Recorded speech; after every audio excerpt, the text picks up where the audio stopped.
Hello friends, नमस्कार। जैसा कि आप थंबनेल से देख पा रहे हैं, आज हम बात करेंगे tax exemption on sale of house के बारे में।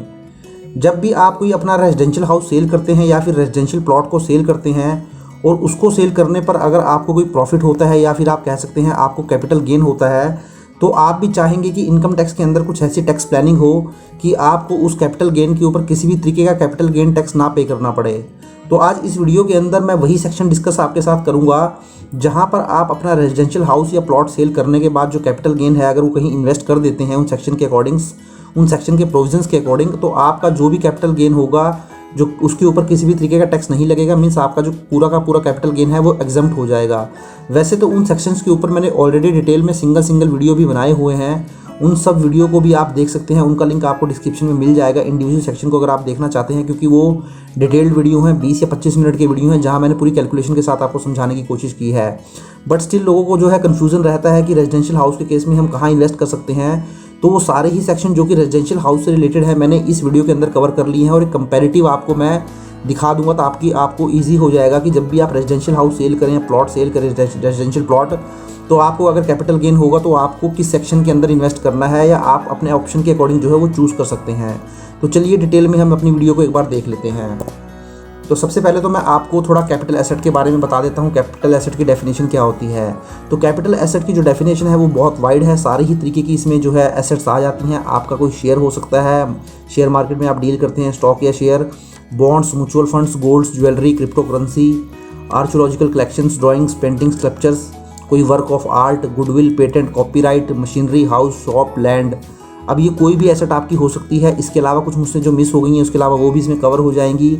अब इनका यूज़ कुछ भी हो सकता है। ये जो मैंने आपको एसेट बताई हैं ऊपर, चाहे ये रेजिडेंशियल पर्पज़ के लिए यूज़ की गई हो, चाहे ये कॉमर्शियल पर्पज़ के लिए यूज़ की गई हो, बिजनेस पर्पज़ के लिए यूज़ गई हो या फिर पर्सनल पर्पज़ के लिए भी यूज़ की गई हो, तो ये कैपिटल एसेट की डेफिनेशन में आ जाएंगी। यदि आपने इन एसेट को सेल किया है, चाहे वो रेजिडेंशियल पर्पज़ के लिए सेल किया हो, कमर्शियल के लिए किया हो, बिजनेस के लिए यूज़ आप कर रहे हो उसको या पर्सनल के लिए यूज़ कर रहे हो, यूज़ कुछ भी हो, आप इनको सेल करेंगे तो आपका अगर उसके ऊपर कोई गेन होता है तो उसको कैपिटल गेन मान लिया जाएगा, क्योंकि वो कैपिटल एसेट की डेफिनेशन में कवर हो जाता है। बट लेकिन इसकी कुछ एक्सेप्शंस भी है कि कब कब हम जो है इसको कैपिटल एसेट नहीं मानते हैं। एक तो आपकी जो रूरल एग्रीकल्चर लैंड होता है उसको जो है कैपिटल एसेट की डेफिनेशन में काउंट नहीं किया जाता है। अब देखिए, एग्रीकल्चर लैंड भी दो तरीके की हो सकती है, रूरल हो सकती है, अर्बन हो सकती है। अर्बन एग्रीकल्चर लैंड को तो ट्रीट किया जाता है कैपिटल एसेट, बट जो रूरल एग्रीकल्चर लैंड होती है इसको हम जो है कैपिटल एसेट ट्रीट नहीं करते। तो इसका मतलब अगर आप रूरल एग्रीकल्चर लैंड को सेल करेंगे तो वहाँ पे आपको कैपिटल गेन वाला जो है कंसेप्ट नहीं एप्लीकेबल होगा। सिमिलरली अगर आपके पास कोई स्टॉक इन ट्रेड है अदर देन सिक्योरिटीज़ को छोड़ के अगर आपके पास कोई स्टॉक इन ट्रेड है, जैसे कंज्यूमर स्टोर्स हो गया, रॉ मटेरियल हो गया, जो कि आपने बिजनेस पर्पज़ के लिए हेल्ड किया हुआ है। अब देखिए, मैं आपको एक छोटा सा एग्जांपल देता हूँ। जैसे मैंने यहाँ बोला है कि आपकी जो मशीनरी है, मशीनरी आपकी जो है कैपिटल एसेट है। बट अगर आपकी ये जो मशीनरी है यदि आपकी ये स्टॉक इन ट्रेड में कवर हो जाती है, मीन्स आप जो एक बिज़नेस करते हैं जहाँ पर आप जो है सेल परचेज़ करते हैं मशीन्स का, तो जब आप बिज़नेस करते होंगे सेल और परचेज़ करने का मशीन्स का, तो आपके पास वहाँ स्टॉक इन ट्रेड भी रखा होता होगा। तो अगर आप कोई बिज़नेस करते हैं इन एसेट्स का, जो मैंने ऊपर आपको एसेट्स बताई हैं, अगर इन एसेट्स का आप बिज़नेस करते होंगे और उस बिज़नेस के अंदर ये स्टॉक इन ट्रेड होता होगा, तो उस केस में फिर ये जो एसेट हैं ये कैपिटल एसेट की डेफिनेशन में काउंट नहीं होने वाली हैं। सिंपली जितने भी पर्सनल इफेक्ट होते हैं, आप यहाँ पर्सनल इफेक्ट में मैं मूवेबल एसेट्स की बात कर रहा हूँ, इमूवेबल प्रॉपर्टी की बात नहीं कर रहा हूँ। मीन्स इसमें लैंड बिल्डिंग की बात मैं नहीं कर रहा हूँ। इसके अलावा जो भी मूवेबल प्रॉपर्टी होती है उसकी मैं बात कर रहा हूँ। उसके अंदर जो पर्सनल इफेक्ट होते हैं वो इसमें कवर नहीं होंगे। पर्सनल इफेक्ट का मतलब क्या हो गया? वीरिंग अपैरल हो गए, मतलब आपके जो पहनने के कपड़े हो सकते हैं, आपके गहने हो सकते हैं। सिमिलरली कार हो गया, आपकी फर्नीचर हो गया, मोबाइल हो गया, टीवी हो गया। तो कहने का मतलब ये आपकी मूवेबल एसेट हैं, ये आपकी पर्सनल यूज़ के लिए होती हैं। तो ये जो पर्सनल यूज़ की चीज़ें होती हैं, furniture, car, mobile, TV, mobile phone, तो इस तरीके की जो चीज़ें जो हैं आपकी पर्सनल इफेक्ट्स में काउंट होती हैं और ये आपकी खुद भी यूज़ कर सकते हैं या आपका कोई फैमिली मेम्बर जो आपके ऊपर डिपेंडेंट है वो यूज़ कर रहा हो, तो ये आपकी कैपिटल एसेट नहीं मानी जाएगी। बट पर्सनल इफेक्ट की कुछ एक्सेप्शंस भी हैं। मींस अगर आपकी कोई ज्वेलरी है, गोल्ड है, आर्कियोलॉजिकल कलेक्शंस है, ड्राइंग्स है, पेंटिंग है, स्कल्पचर है, एनी वर्क ऑफ आर्ट है, अगर ये चीज़ें होंगी तो वो जरूर आपकी कैपिटल एसेट में डेफिनेशन में कवर हो जाएंगी।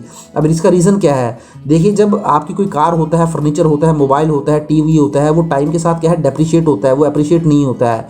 तो जब भी आप अगर उसको 5 साल 10 साल बाद सेल करेंगे तो आपको उसमें क्या होता है, नॉर्मली कैपिटल गेन होने के चांसेस कम ही रहेंगे, क्योंकि वो कॉस्ट से कम पे ही जाएगा। बट लेकिन कोई ज्वेलरी है आपके पास, गोल्ड है, आर्कियोलॉजिकल कलेक्शंस हैं, कोई ड्राइंग्स पेंटिंग्स हैं आपके पास, कोई मतलब आपका स्किल का काम है, तो इस तरीके का जो काम है जनरली उसमें चांसेस रहेंगे कि आपका वो हमेशा आपको अप्रिसिएशन दे के जाएगा। तो इसलिए पर्सनल इफेक्ट में गोल्ड ज्वेलरी वगैरह को और आपकी जो ड्राइंग्स, पेंटिंग्स या आर्कियोलॉजी कलेक्शंस हैं इनको एक्सक्लूड कर दिया गया है। इनको पर्सनल इफेक्ट होते हुए भी जो है कैपिटल एसेट माना गया है। तो ये तो दोस्तों हो गई कैपिटल एसेट की बात। ये मैं आपको इसलिए समझा रहा हूँ क्योंकि जो मैं सेक्शन आपके साथ कवर करूँगा वहाँ मैं कैपिटल एसेट जब बोलूँगा तो आपको ये क्लियर हो जाना चाहिए कि मैं इन कैपिटल एसेट्स के बारे में बात कर रहा हूँ। तो अब हम देख लेते हैं कुछ इसके बारे में। एक चीज़ मैं और बता देता हूँ कि लॉन्ग टर्म कैपिटल गेन और शॉर्ट टर्म कैपिटल कब कब आपको होने वाला है। देखिए सबसे पहले तो मैंने ये टाइम लिमिट ले ली है कि कब आपको लॉन्ग टर्म कैपिटल गेन कहलाता है। देखिए जो मैंने अभी आपको एसेट बताई हैं, यदि ये एसेट आप 24 महीने के बाद सेल करते हैं from the date of purchase से, तो आपको उसको सेल करने से लॉन्ग टर्म कैपिटल गेन होगा, क्योंकि ये जो एसेट होती हैं इस तरीके की उसको लॉन्ग टर्म कैपिटल एसेट बोला जाता है। सिमिलरली अगर आप इन एसेट्स को 24 महीने के अंदर सेल कर देते हैं from the date of purchase से, तो फिर ये शॉर्ट टर्म कैपिटल एसेट की डेफिनेशन में आ जाती हैं और उस पर होने वाले गेन को शॉर्ट टर्म कैपिटल गेन बोला जाएगा। सिमिलरली जो लॉन्ग टर्म कैपिटल गेन होगा उसमें आपको इंडेक्सेशन का बेनिफिट भी दे दिया जाएगा, but short term capital gain में आपको इंडेक्स का बेनिफिट नहीं दिया जाएगा। जो लॉन्ग टर्म कैपिटल गेन में आपको बेनिफिट होगा उस पर स्ट्रेट फॉरवर्ड ही 20% का टैक्स जो है लगा दिया जाएगा, but short term capital gain आपको होगा तो उसके ऊपर जो भी आपका इंडिविजुअल आपका टैक्स स्लैब लगता है, जैसे आपको मालूम ही है 2.5 लाख तक कोई टैक्स नहीं लगता है, 2.5 लाख से 5 लाख 5% लगता है, तो वो वाला स्लैब यहाँ जो है एप्लीकेबल हो जाएगा। अब जो मैं एग्जम्पशन की आपको बात कर रहा हूँ कि आपके पास जो कैपिटल गेन होगा आप उसको किसी भी तरीके का टैक्स आपका नहीं लगेगा, तो वो आपका सिर्फ लॉन्ग टर्म कैपिटल गेन के केस में ही पॉसिबल है। मींस आपकी जो एसेट आप सेल करेंगे वो लॉन्ग टर्म कैपिटल एसेट होनी चाहिए। मींस आपने वो 24 महीने के बाद सेल की हो तभी उसके ऊपर गेन आपका एग्जम्प्ट होगा। तो एग्जम्पशन आपको जो है लॉन्ग टर्म कैपिटल गेन के केस में ही मिलेगी। शॉर्ट टर्म कैपिटल गेन के केस में आपको किसी भी तरीके की एग्जम्पशन नहीं मिलने वाली है। और जो सेक्शन में आपके साथ डिस्कस करने वाला हूँ ये मैं 54 EC, EE और 54 GB ये 4 सेक्शन आपके साथ डिस्कस करूँगा। इन चारों ही सेक्शन के अंदर आपकी जो है रेजिडेंशियल हाउस या रेजिडेंशियल प्लॉट जो है वो कवर हो जाता है। तो देखिए ये चारों ही सेक्शन के ऊपर मैं अगर बात करूँ तो मैंने इंडिविजुअली जो है वीडियो ऑलरेडी बनाया हुआ है। उन वीडियो का लिंक भी मैंने इंडिविजुअल सेक्शन का भी मैंने यहाँ पर आपको लिंक डिस्क्रिप्शन में दे दिया है। आप देखना चाहते हैं इंडिविजुअल सेक्शन को, अगर आप डिटेल में स्टडी करना चाहते हैं, वहाँ सारी कैलकुलेशन मैंने आपको बताई हुई है तो आप दे सकते हैं। आपको सेक्शन 54 EC, 54 EE और 54 GB चारों ही सेक्शन का जो वीडियो का लिंक है वो मेरी वीडियो के डिस्क्रिप्शन में मिल जाएगा, आप जाएँ और देख लें। तो चलिए अब हम अपने सेक्शन को डिस्कस कर लेते हैं। आपको मैं एक कंपेरेटिव चार्ट जो मैं आपसे बात कर रहा था मैं इसी की बात कर रहा था। यहाँ मैंने section 54, section 54 EC, section 54 EE और सेक्शन 54 GB चारों का ही एक कंपैरिजन आपके सामने रख दिया है। अब इन चारों का इंडिविजुअल वीडियो आपको जो है डिस्क्रिप्शन में मिल जाएगा, वो भी आप जाके देख लें, वो डिटेल में है। बट स्टिल मैंने आपको एक कंपैरेटिव बना के दिखा दिया। अगर आप रेजिडेंशियल हाउस सेल करते हैं तो आपको कहाँ पैसा इन्वेस्ट करना पड़ेगा, किस सेक्शन में इन्वेस्ट करना पड़ेगा, आपको यहाँ से क्लैरिटी हो जाएगी। तो चलिए बारी बारी इसको डिस्कस कर लेते हैं। तो सबसे पहले तो देख लेते हैं इसमें SSC कौन कौन से कवर होते हैं। अगर मैं सेक्शन 54 की बात करूँ तो सेक्शन 54 के अंदर जो बेनिफिट मिलेगा वो केवल एक इंडिविजुअल और HUF के लिए ही बेनिफिट है। मींस इंडिविजुअल और HUF होगा तभी उसको बेनिफिट मिलेगा सेक्शन 54 के अंदर। 54 EC के अंदर सारे ही SSC कवर हो सकते हैं। मींस यहाँ कोई private limited, public limited company, partnership firm सब यहाँ कवर हो जाएंगे। सिमिलरली सेक्शन 54 EE के अंदर भी सारे SSC कवर हो जाएंगे। और सेक्शन 54 GB जो है उसके अंदर भी केवल इंडिविजुअल और HUF ही आएगा। अगर मैं एसेट सोल्ड की बात करूं तो एसेट कौन सी कवर होने वाली है, देखिए सेक्शन 54 स्पेसिफिकली कहता है केवल रेजिडेंशियल हाउस को ही वो कवर करेगा। यहाँ पे देखिए रेजिडेंशियल प्लॉट भी नहीं आएगा। देखिए मैं यहाँ लिख देता हूँ, यहाँ प्लॉट भी जो है कवर नहीं होने वाला है, यहाँ पे सिर्फ रेजिडेंशियल हाउस कवर होने वाला है। सेक्शन 54 EC कहता है कि आपकी लैंड, बिल्डिंग और बोथ दोनों आ जाएगी। तो कहने का मतलब है यहाँ पे आपके पास कोई रेजिडेंशियल प्लॉट आपने सेल किया है, रेजिडेंशियल हाउस सेल किया, तो वो सेक्शन 54 EC के अंदर भी कवर हो जाएगा।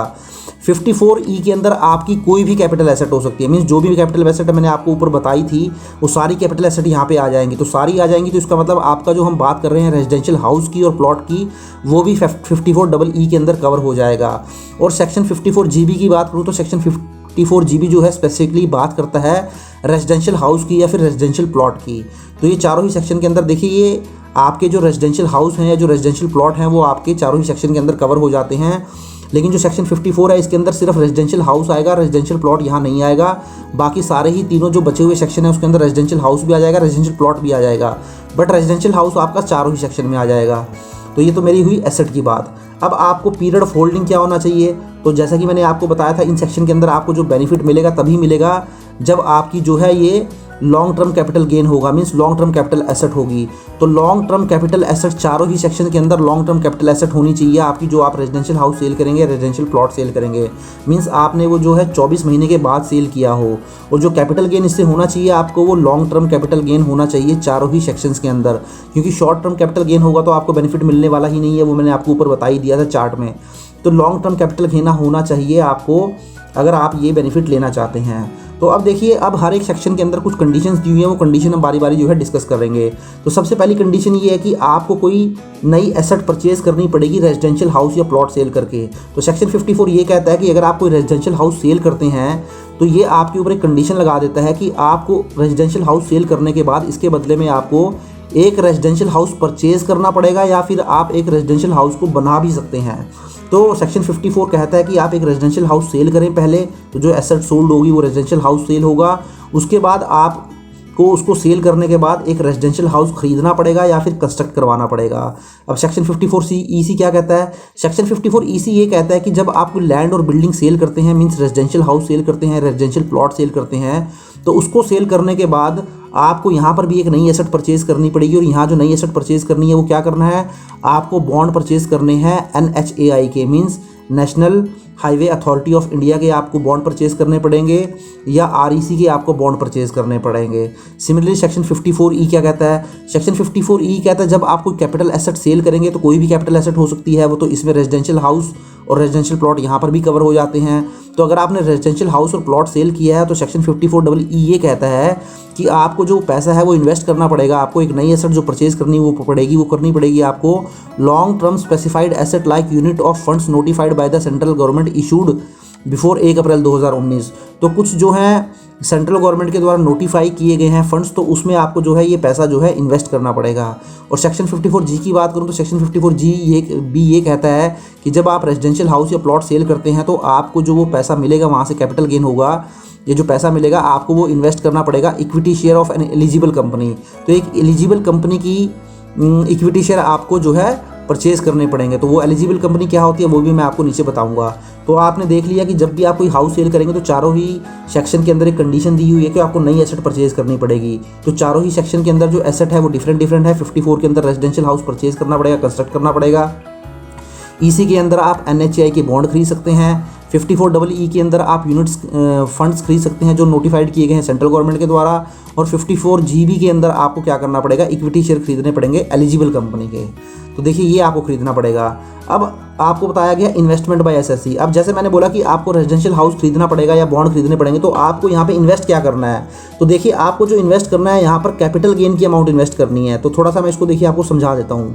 सपोज करें आपने कोई घर जो खरीदा था वो 30 लाख रुपये का खरीदा था आज से 8 साल पहले, 10 साल पहले, कभी भी। तो उसके बाद आज आपने इसको सेल किया 60 लाख रुपए का। तो 60 लाख में से अगर मैं मान के चलता हूँ इसको इंडेक्सेशन लगने के बाद सपोज करें 32 लाख रुपए आ जाएगा।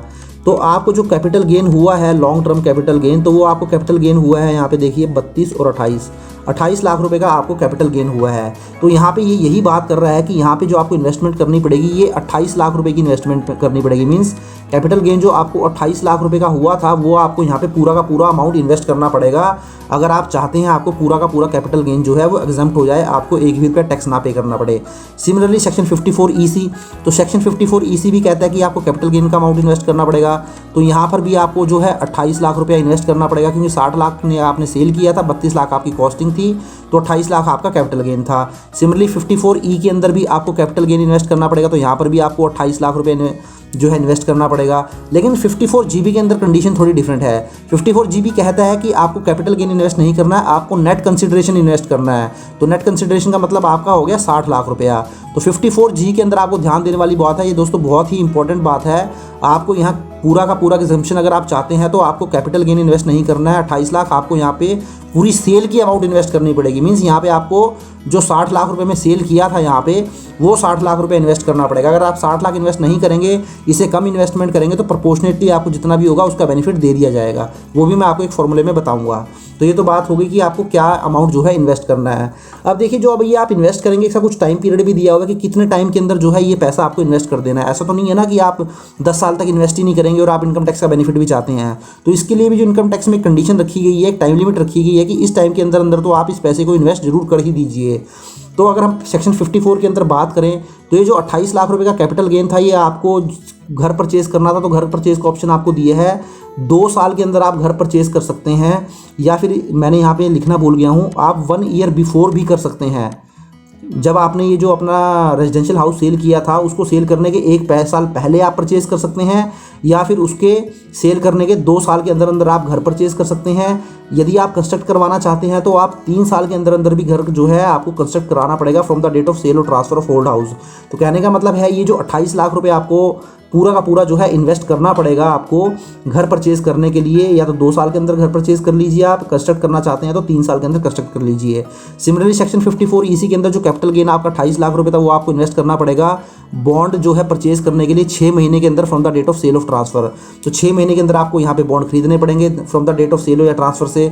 सिमिलरली आपको जो यहाँ यूनिट्स ऑफ फंड खरीदने थे जो कि नोटिफाई किए गए थे सेंट्रल गवर्नमेंट के द्वारा, वो भी आपको 6 महीने के अंदर ही खरीदने पड़ेंगे from the date of sale और transfer.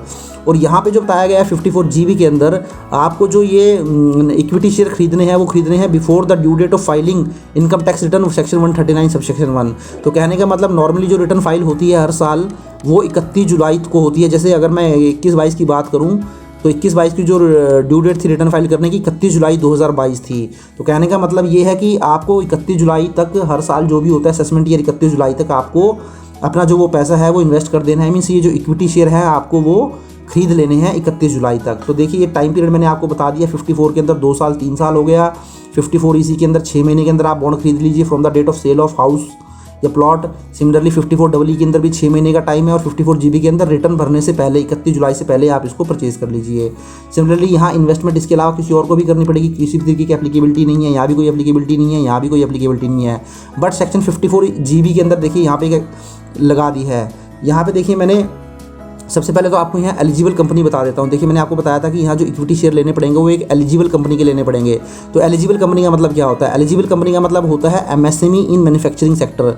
Means medium small enterprises जो होते हैं या माइक्रो मीडियम स्मॉल एंटरप्राइजेज जो होते हैं, अगर वो किसी मैन्युफैक्चरिंग सेक्टर में इन्वॉल्व होते हैं तो उनको बोला जाता है एलिजिबल कंपनी।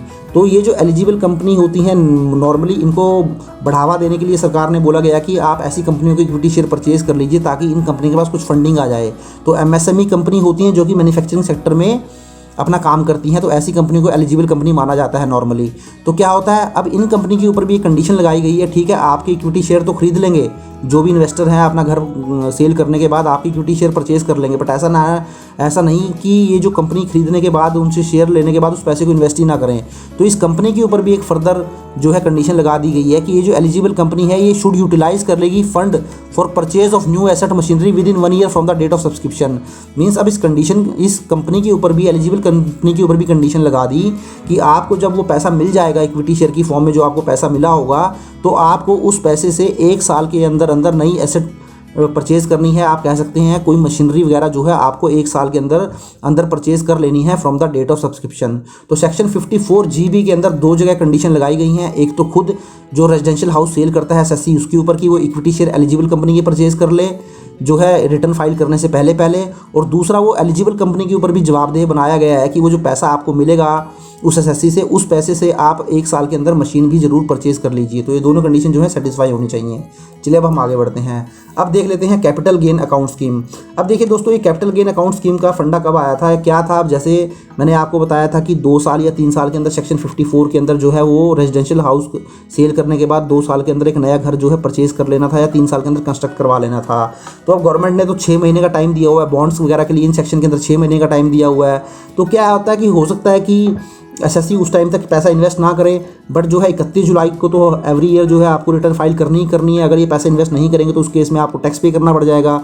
तो उस चीज़ के लिए गवर्नमेंट ने एक रास्ता निकाला, बीच का रास्ता, और आपको ये बोला कि ठीक है, आपको 2 साल तक आप मकान परचेज़ कर सकते हैं, 3 साल तक कंस्ट्रक्ट कर सकते हैं, या आप यहाँ पर 6 महीने के अंदर बॉन्ड परचेज़ कर सकते हैं, यूनिट ऑफ फंड परचेज़ कर सकते हैं। तो आप उस दौरान क्या कीजिए, अगर आपने वो पैसा इन्वेस्ट नहीं किया तो आप किसी पब्लिक सेक्टर बैंक के अंदर जाकर ये जो पैसा है ये कैपिटल गेन अकाउंट स्कीम के अंदर ये पैसा डिपॉजिट करवा दीजिए before the due date of filing of ITR। Means 31 जुलाई जो है, मैं इस साल की अगर मैं बात करूं तो 31 जुलाई 2022 जो फाइनेंशियल ईयर 21-22 था उसकी जो ड्यू डेट थी फाइल करने की रिटर्न 31 जुलाई 2022 थी। या आप बोल सकते हैं अगर मैं फाइनेंशियल ईयर 22-23 की बात करूं तो 31 जुलाई 2023 में आप जो है अब रिटर्न फाइल करेंगे अगले साल जो है, तो 31 जुलाई 2023 में रिटर्न फाइल करेंगे। तो उससे पहले आपको जो है ये जो भी आपका पैसा है जो आपको कैपिटल गेन हुआ था वो आपको इस कैपिटल गेन अकाउंट स्कीम के अंदर डिपॉजिट करवा देना है। अगर आप चाहते हैं कि आप वो एग्जम्पशन आपको मिल जाए तो या तो आप पैसा इन्वेस्ट कर दीजिए जो ऑप्शन आपको बताए गए थे। अगर आप इन्वेस्ट नहीं करना उसमें नहीं कर पाते हैं उस टाइम तक तो आप capital gain account scheme open करवा लें पब्लिक सेक्टर बैंक के अंदर, और वहाँ पर ये कैपिटल गेन अकाउंट स्कीम के अंदर वो जो कैपिटल गेन का अमाउंट है इन तीनों ही केसेस में और यहाँ पर जो नेट कंसिडरेशन का अमाउंट था, एक्चुअली यहाँ पर ये कंडीशन एप्लीकेबल होगी नहीं क्योंकि यहाँ ऑलरेडी जो कंडीशन दी हुई है कि वो आपको before filing of due date से पहले पैसा इन्वेस्ट कर देना है, तो इसलिए यहाँ पर ये कंडीशन एप्लीकेबल होती ही नहीं है। तो बाकी केसेस में आपको क्या है, ड्यू डेट जो है रिटर्न फाइल करने की 31 जुलाई, उससे पहले जब भी आप रिटर्न फाइल करेंगे रिटर्न फाइल करने से पहले आप इस पैसे को कैपिटल गेन अकाउंट स्कीम में डलवा दीजिए, किसी पब्लिक सेक्टर बैंक के अंदर वो अकाउंट ओपन करवा लीजिए, तो आपको जो है इसका बेनिफिट मिल जाएगा। बट ऐसा नहीं है दोस्तों, आपने कैपिटल गेन अकाउंट स्कीम के अंदर पैसा डलवा दिया तो अब आपको इन्वेस्ट करना नहीं है। मीन सेक्शन 54 के अंदर जो 2 साल की कंडीशन है घर परचेज करने की, 3 साल की कंडीशन है घर कंस्ट्रक्ट करने की, या इन सेक्शन के अंदर बॉन्ड परचेज करने की कंडीशन है, यूनिट ऑफ फंड परचेज करने की कंडीशन है इस वाले सेक्शन में, तो वो तो आपको करना ही करना है। तो एक बार आपने कैपिटल गेन अकाउंट स्कीम के अंदर पैसा डलवा दिया तो बाद में उसको आप जो है विद इन टाइम लिमिट जो है वो विड्रॉ कर लीजिए, और विड्रॉ करने के बाद जो भी आपका कंडीशन लगाई गई थी परचेज करने की वो आप परचेज कर लीजिए, तभी आपको बेनिफिट मिलेगा। तो अब देखिए कैपिटल गेन एग्जम्पशन आपको मिलने वाली कितनी है। अब देखिए दोस्तों ये बड़ा इंपॉर्टेंट है, आप मिलेगी कितनी एग्जम्पशन। अब देखिए आपको यहाँ एग्जम्पशन जो मिलेगी आपको, अगर मैं सेक्शन 54 की बात करूँ तो जो आपने नया घर खरीदा था उसकी कॉस्ट क्या थी और जो आपको कैपिटल गेन हुआ था सेल करने में, विच एवर इज़ लोअर। अब देखिए यहाँ मैं एक एग्जांपल ले लेता हूँ, जैसे मैंने पिछले एग्जांपल में आपको बताया था कि आपको जो यहाँ कैपिटल गेन हुआ था 28 लाख का हुआ था, मैं यही एग्जांपल यहाँ ले लेता हूँ। तो आपको जो दोस्तों कैपिटल गेन हुआ था वो हुआ था 28 लाख का। अब सपोज़ करें आपने जो नया घर खरीदा उसकी जो कॉस्ट थी वो थी 30 लाख रुपए। तो ये यही बता रहा है कि कॉस्ट ऑफ न्यू हाउस और capital gain on sale whichever is lower, जो भी इसमें से कम होगा। तो इस केस में जो कैपिटल गेन 28 लाख है वो कम है तो इसकी का बेनिफिट मिल जाएगा। ये हो गई मेरी पहली सिचुएशन। दूसरी सिचुएशन क्या हो सकती है कि जो लॉन्ग टर्म कैपिटल गेन है वो मेरा सेम रहेगा 28 लाख, और जो वो घर खरीदा मैंने वो दोस्तों 20 लाख रुपए का खरीद लिया। तो इस केस में जो आपको अब यहाँ पे एग्जम्पशन मिलेगी वो 28 लाख की नहीं मिलेगी, वो आपको 20 लाख की मिलेगी, क्योंकि कॉस्ट ऑफ न्यू हाउस और capital gain which ever is lower का जो है प्रोविजन है सेक्शन 54 के अंदर। तो आपको जो है इस केस में 28 लाख मिल जाएगा और दूसरी सिचुएशन में आपको जो है 20 लाख की एग्जम्पशन मिल जाएगी, और जो बैलेंस 8 लाख रुपए है उस पर आपको टैक्स पे करना पड़ेगा। अब सेक्शन 54 EC के अंदर देख लेते हैं। तो सेक्शन 54 EC के अंदर भी यही है कि कॉस्ट ऑफ बॉन्ड, लेकिन जो बॉन्ड आप परचेज करेंगे वो 50 लाख से ज़्यादा की परचेज नहीं कर पाएंगे, और capital gain which ever is lower. Means same यही सिचुएशन यहाँ पर भी अप्लाई हो जाएगी। जो भी कॉस्ट कम होगी, मीन्स अगर आपने बॉन्ड, अगर जैसे यहाँ पे मैं ले लूँ लॉन्ग टर्म कैपिटल 28 लाख था, बॉन्ड आपने खरीदे 30 लाख के तो आपको 28 लाख का बेनिफिट मिल जाएगा। सिमिलरली अगर लॉन्ग टर्म कैपिटल 28 लाख का था, अगर आपने बॉन्ड जो है वो 20 लाख के खरीदे तो 20 लाख का बेनिफिट मिल जाएगा। लेकिन आपको ये ध्यान रखने वाली बात है यहाँ पे जो मैक्सिमम कैप है वो 50 लाख रुपये की है। अगर आपको कैपिटल गेन 70 लाख रुपये का होता है, सपोज करें कि एग्जाम्पल मैं ले लेता हूँ आपको समझाने के लिए। यहाँ मैं मान लेता हूँ आपका एक कैपिटल गेन हुआ, आपको लॉन्ग टर्म कैपिटल गेन हुआ 70 लाख रुपये का, और आपने जो बॉन्ड परचेज कर लिए वो बॉन्ड परचेज कर लिए सपोज करें आपने 60 लाख रुपए के। तो कहने का मतलब इसके हिसाब से तो कॉस्ट ऑफ बॉन्ड और capital gain which ever is lower, तो आपको 60 लाख रुपए का बेनिफिट मिल जाना चाहिए। तो दोस्तों आपको यहाँ 60 लाख का बेनिफिट नहीं मिल जाएगा, ये रेस्ट्रिक्ट कर दिया जाएगा 50 लाख रुपए तक, क्योंकि यहाँ स्पेसिफिकली सेक्शन के अंदर मेंशन किया हुआ है कि जो बॉन्ड के अंदर आप इन्वेस्टमेंट करेंगे मैक्सिमम 50 लाख तक ही कर पाएंगे। तो देखिए मैक्सिमम आपका जो बेनिफिट होगा वो 50 लाख तक रेस्ट्रिक्ट हो जाएगा, अगर आपका लॉन्ग टर्म कैपिटल और cost of bond which ever is less होने के बावजूद भी। तो यहाँ पर कायदे से तो बेनिफिट 60 लाख का मिलना चाहिए था, क्योंकि कॉस्ट ऑफ बॉन्ड कम थी लॉन्ग टर्म कैपिटल गेन से। बट उसके बाद भी यहाँ पे कंडीशन लगाई है कि बॉन्ड भी आप 50 लाख से ज़्यादा इन्वेस्ट नहीं कर सकते हैं, तो मैक्सिमम आपको 50 लाख का बेनिफिट यहाँ मिल जाएगा।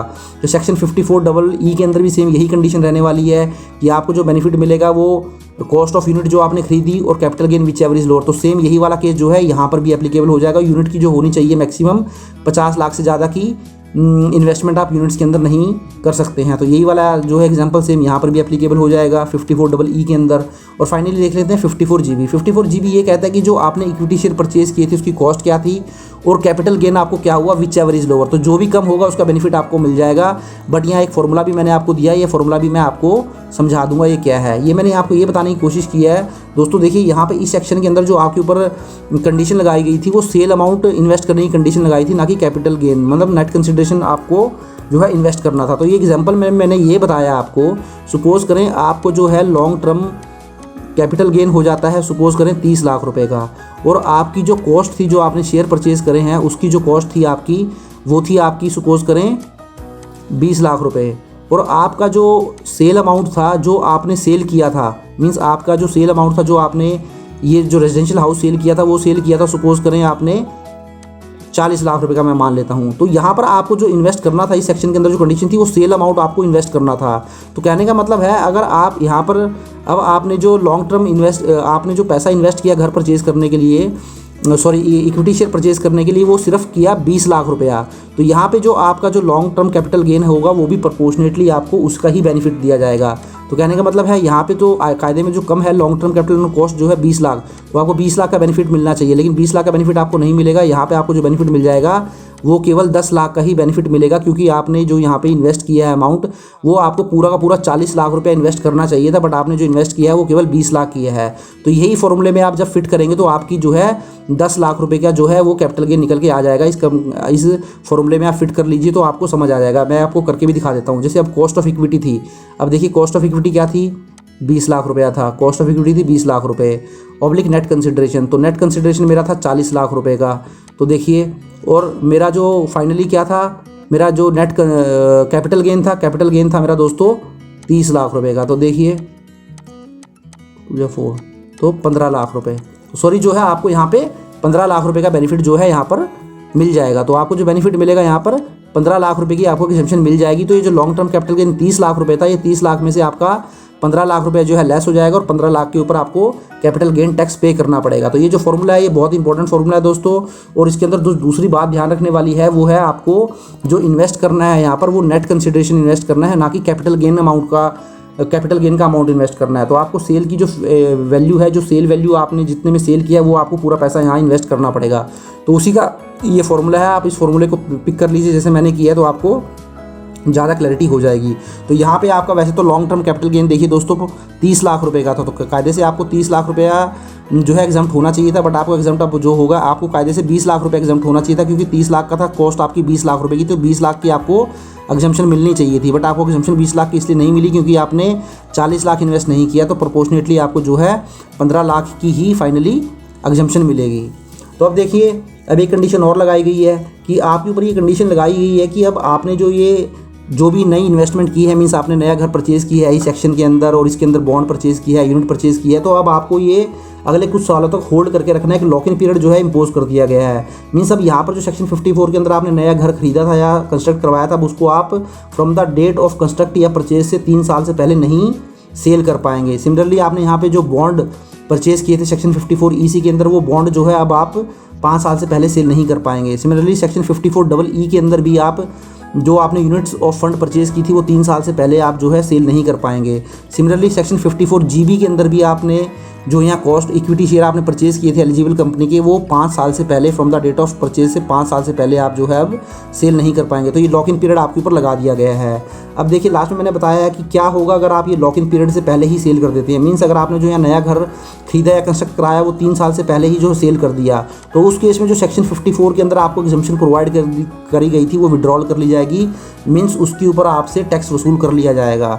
सिमिलरली सेक्शन 54 EC के अंदर भी आपने अगर 5 साल से पहले वो जो बॉन्ड खरीदे थे वो सेल कर दिए, तो आपको यहाँ भी एग्जम्पशन विड्रॉल कर ली जाएगी और उसको टैक्सेबल कर दिया जाएगा अमाउंट को।